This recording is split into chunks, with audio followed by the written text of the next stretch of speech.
अस्सलाम वालेकुम, welcome to my channel academy learning. आज हम डिस्कस करेंगे revise pension rules and provisions of civil servant act 1973।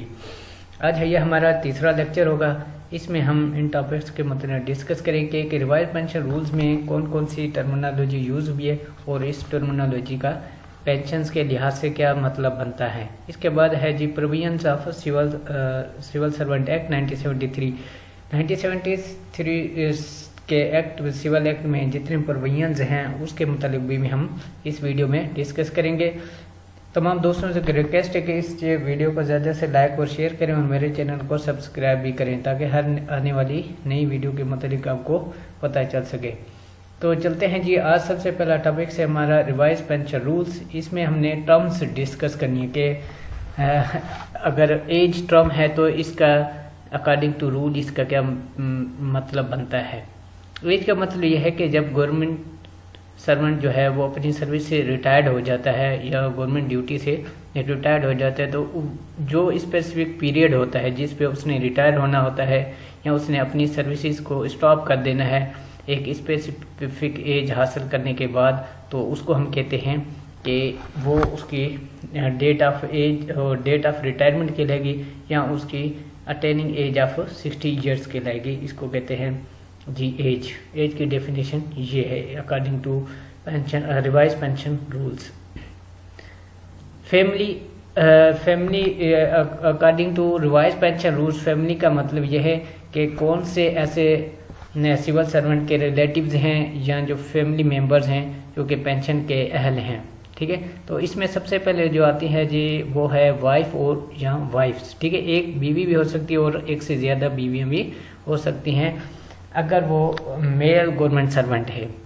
तो इस सूरत में ये कोई कंडीशन नहीं है कि अगर कोई एक वाइफ जो है उसकी जो है जुडिशली सेपरेशन हो गई है, अगर वो इन फैमिली के साथ रह रही है, हस्बैंड के साथ रह रही है या नहीं रह रही, इससे इसका कोई कंसर्न नहीं है। लेकिन अगर ये डिक्लेयर हो जाता है डॉक्यूमेंट्स के थ्रू कि ये जो है जुडिशल सेपरेशन के ज़रिए वाइफ ने अपने खावन से जुदा इख्तियार कर ली है, तो इस सूरत में उसको नहीं मिलेगी। लेकिन अगर जुडिशल सेपरेशन भी है लेकिन वो फिर भी जो उस फैमिली का पार्ट है तो फिर उसको पेंशन मिलेगी। Husband in the case of female government servant, अगर फीमेल गवर्नमेंट सर्वेंट है तो उस सूरत में उसके हस्बैंड को पेंशन मिलेगी। अगर फीमेल चाहे तो अपने हस्बैंड को फैमिली पेंशन से एक्सक्लूड भी कर सकती है। सी पे है हमारे पास children of the government servant. Children जो है गवर्नमेंट सर्वेंट के वो भी पेंशन के अहल होंगे। इसी तरह डी हमारे पास है विडो और widows and children of a decision of the government servant. ठीक है, विडो या जो एक से ज़्यादा विडोज हैं उस गवर्नमेंट सर्वेंट के बच्चे की, तो उनको भी ये पेंशन मिल सकती है according to revise pension rules. Next हमारे पास जी फॉरेन सर्विस। फॉरेन सर्विस का मतलब ये होता है कि एक सिविल सर्वेंट है, अगर उसको पेंशन यहाँ पे जो है गवर्नमेंट के जो है सोर्सेज जो गवर्नमेंट का रेवेन्यू है उसके अलावा किसी और सोर्स के जरिए अगर वो अपनी पे या पेंशन हासिल कर रहा है तो वो उसके फॉरेन सर्विसेज में होता है।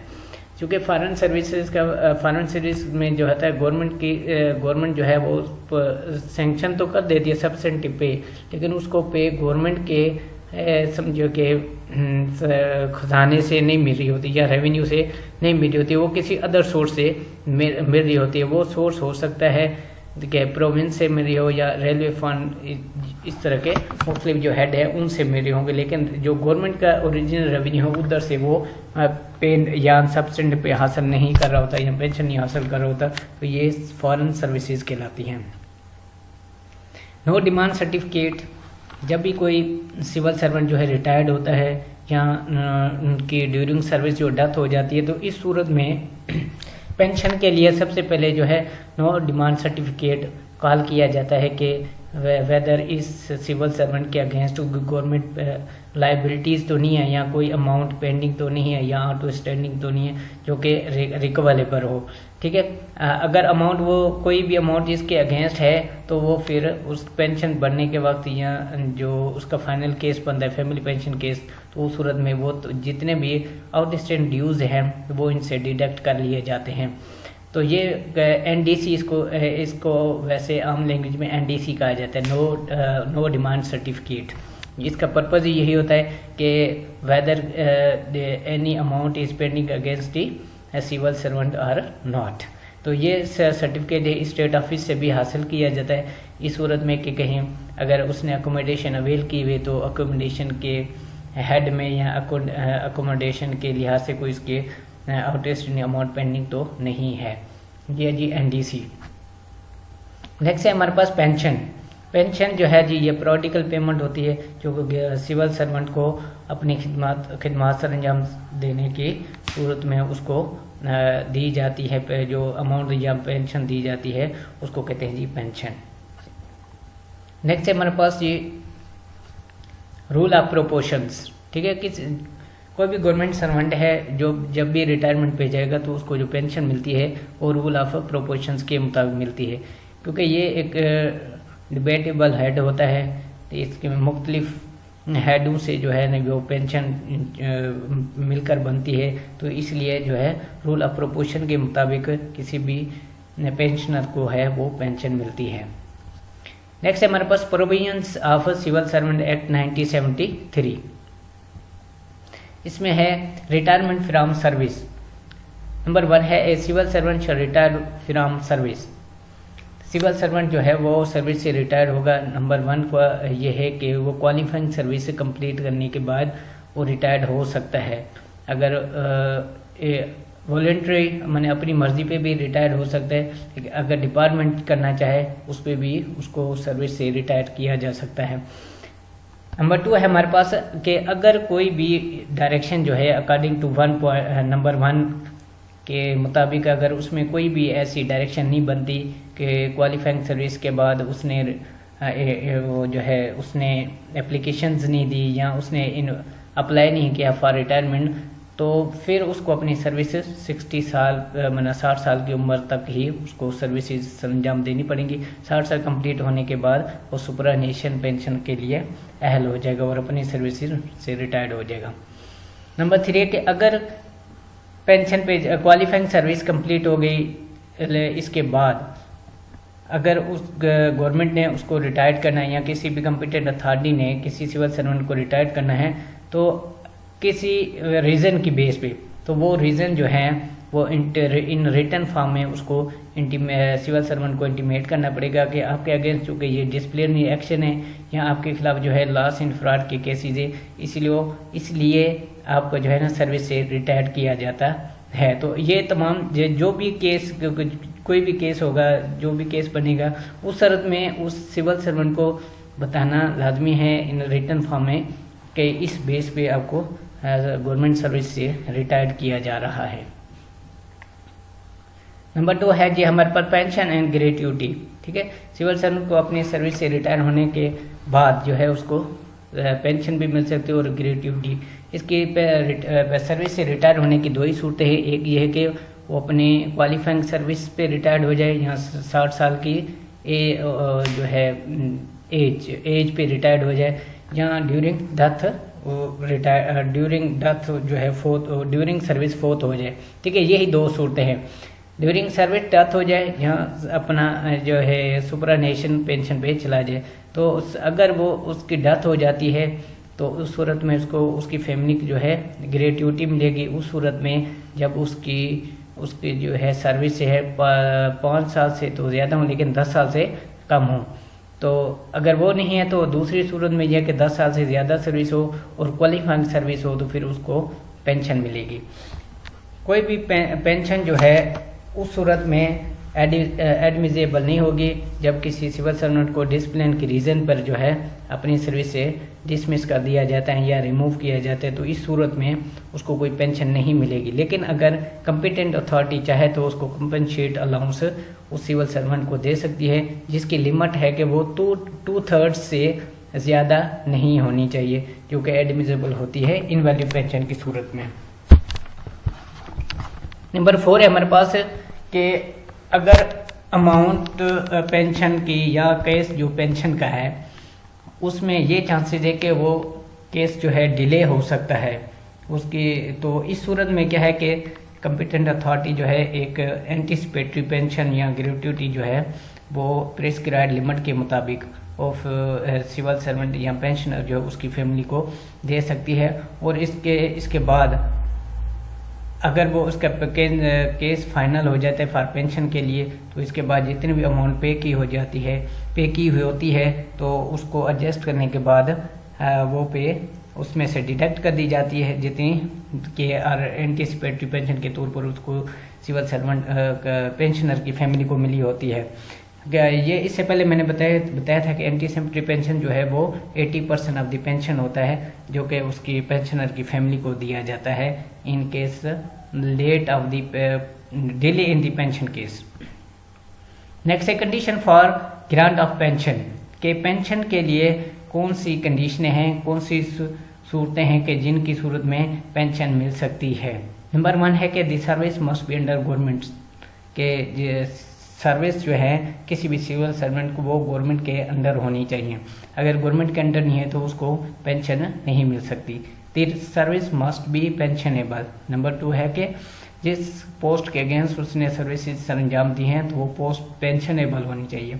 The servant must be paid out of the consolidated fund के सिविल सर्वेंट की जितनी भी सैलरी मिलती रही है या जितने भी एमोलुमेंट्स मिलती रही हैं वो कंसोलिडेटेड फंड से होनी चाहिए।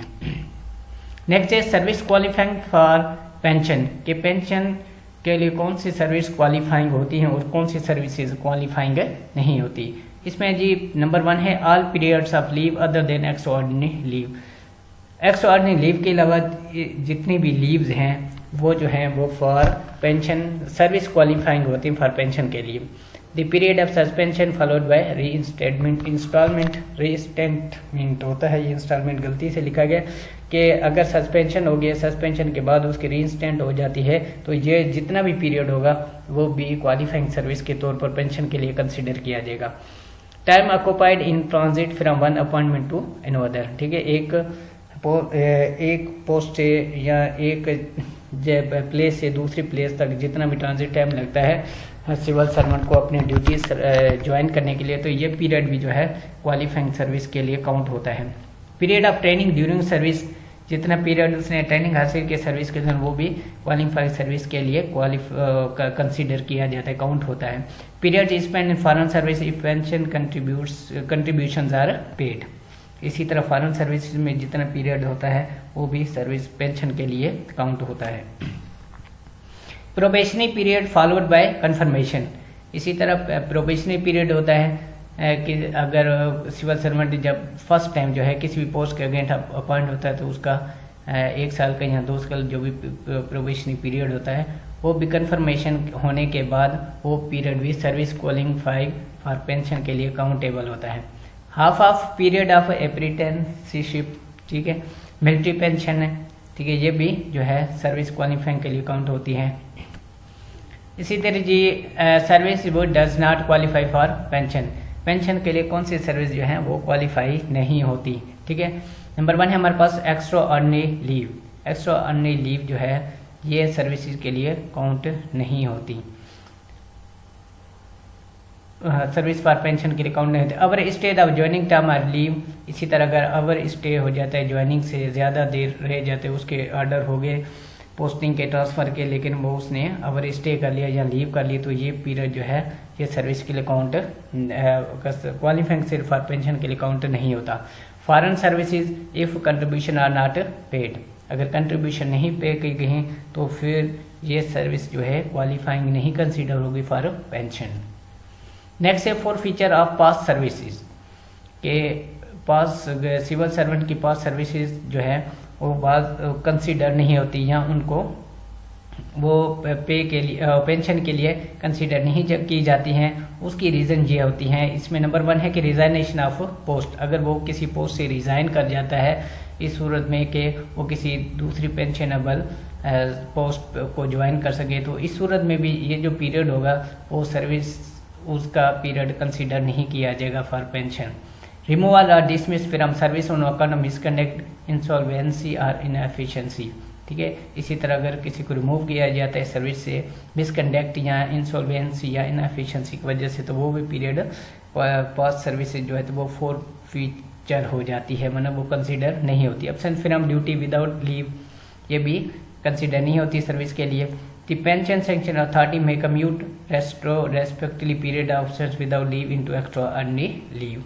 ठीक है, कि अगर सैंक्शनिंग अथॉरिटी चाहे जो एक्स्ट्रा अर्न पीरियड का लीव का जो पीरियड है उसको कम्यूट में भी कन्वर्ट कर सकती है, लेकिन ये सैंक्शन अथॉरिटी की अप्रूवल पे डिपेंड करता है या उसकी अथॉरिटी उसकी मर्जी पे डिपेंड करता है कि वो उसको एक्स्ट्रा अर्न लीव को कंसीडर करना चाहते हैं या नहीं करना चाहते हैं। ठीक है, कि जो उसका एब्सेंस का पीरियड है उसको या तो एक्स्ट्रा अर्न लीव में कन्वर्ट कर दें या उसको कम्यूट कर दें, ये सैंक्शनिंग अथॉरिटी पे डिपेंड करता है।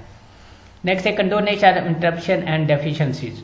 ठीक है, अगर किसी सिविल सर्वेंट की सर्विस अपनी सर्विसेज सरंजाम देने के दौरान अगर उसकी सर्विस में कोई इंटरप्शन आ जाती है या डेफिशिएंसीज आ जाती हैं तो वो भी कंडोन हो सकती हैं अगर अथॉरिटी चाहे तो इसमें नंबर ए है कि इंटरप्शन, अगर किसी की सर्विस में इंटरप्शन आ जाती है तो नंबर ए है कि हमारे पास दी एडमिनिस्ट्रेटिव डिपार्टमेंट में for purpose of pension condone all gaps between qualified service for government servant. तो एडमिनिस्ट्रेटिव डिपार्टमेंट अगर चाहे तो पेंशन पर्पज के लिए किसी भी सिविल सर्वेंट की सर्विसेज में अगर कोई गैप आ जाता है तो उसको वो कंडोन कर सकती है। Period of extraordinary leave shall not be treated as qualification for pension but only as a bridge between the two periods of qualifying service. ठीक है, इसी तरह एक्स्ट्राऑर्डिनरी पीरियड लीव का पीरियड जो होता है वो क्वालिफाइंग सर्विस में तो काउंट नहीं होता, लेकिन ये पीरियड ऐसा भी नहीं है कि ये इसको आप समझें कि ये एक इंटरप्शन क्रिएट कर देता है, बल्कि ये एक ब्रिज के तौर पर होता है कि सर्विसेज में इंटरप्शन होने नहीं देती। तो ये इस सूरत में, लेकिन इंटरप्शन अगर हो जाती है इस सूरत में कि फॉल्ट में या विलफुल एक्ट की वजह से, तो फिर वो इंटरप्शन जो है वो कंडोन नहीं होती। अनऑथोराइज्ड एब्सेंस या resignation removal from service. Number आगे है हमारे पास deficiency. A deficiency in qualification up to 6 month is automatic condone. ठीक है, अगर डेफिशिएंसी आ जाती है सर्विसेज में 6 मंथ तो वो तो ऑटोमेटिकली ही कंडोन हो जाती है, लेकिन अगर यही जो डेफिशिएंसी 6 मंथ है लेकिन 1 साल से कम है तो फिर वो कॉम्पिटेंट अथॉरिटी जो है वो इन कंडीशंस की फॉलोइंग कंडीशन की बेस पर जो है उनको कंडोन कर सकती है। नंबर 1 ये है कि अगर सिविल सर्वेंट जो है अपनी सर्विस के दौरान डाइड हो जाता है, के दौरान उसकी डेथ हो जाती है या कि वो रिटायर्ड हो जाता है, तो इस या ऐसे सरकमस्टांसेस जो कि कंट्रोल से बाहर हैं, इस सूरत में जो है कॉम्पिटेंट अथॉरिटी जो उसकी सर्विस को कंडोन कर सकती है और उस पीरियड को कंसीडर कर सकती है फॉर क्वालिफाइंग सर्विस के लिए। नंबर 2 है हमारे पास the service render by had been meritorious. ठीक है, कि उसकी सर्विस जो है वो मेरिटेरियस है, मेरिट के बुनियाद पे, बल्कि कुछ डेफिशिएंसीज होगी लेकिन इसके बाद उसने अपनी सर्विसेज ऐसे सरंजाम दी कि वो बिल्कुल अकॉर्डिंग टू मेरिट थी, तो इस सूरत में भी इसकी डेफिशिएंसीज है सिविल सर्वेंट की सर्विस में वो कंडोन हो सकती है। A deficiency of full 1 year or more can not be condone. ठीक है, तो 1 साल से ज्यादा डेफिशिएंसी किसी भी सिविल सर्वेंट की सर्विस में कंडोन नहीं हो सकती।